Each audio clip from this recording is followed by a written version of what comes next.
आप सभी का स्वागत है। आज नवरात्रि का छठवां दिन है, तो आइए जानते हैं माँ दुर्गा के छठवें स्वरूप को। माँ दुर्गा के छठवें स्वरूप का नाम कात्यायनी है। इनका कात्यायनी नाम पड़ने की कथा इस प्रकार है।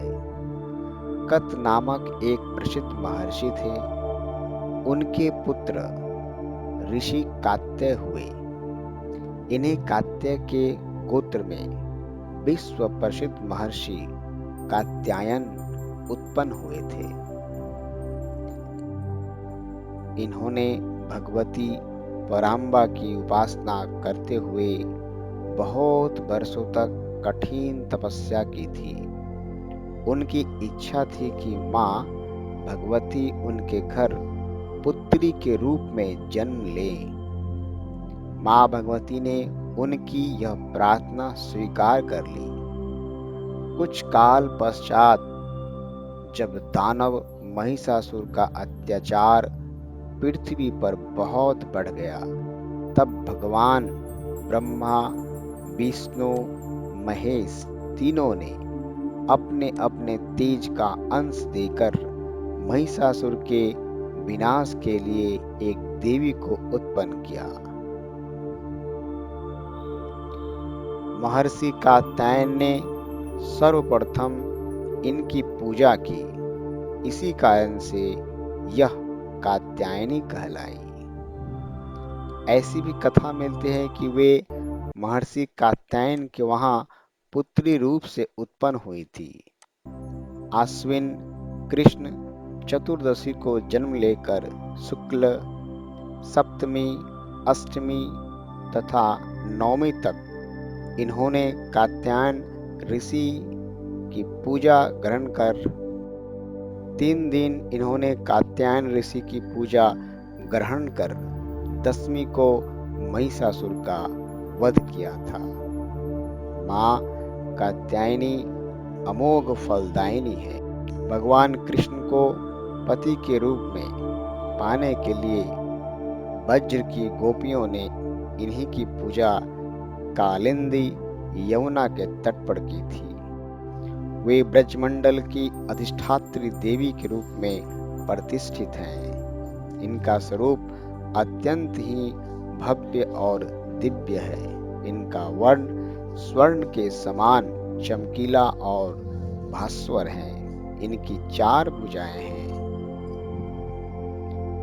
माता जी का दाहिनी तरफ का ऊपर वाला हाथ अभय मुद्रा में है तथा नीचे वाला वर मुद्रा में है। बाईं तरफ के ऊपर वाले हाथ में तलवार और नीचे वाले हाथ में कमल पुष्प सुशोभित है। इनका वाहन सिंह है। दुर्गा पूजा के छठवें दिन इनके स्वरूप की उपासना की जाती है। उस दिन साधक का मन आज्ञा चक्र में स्थित होता है।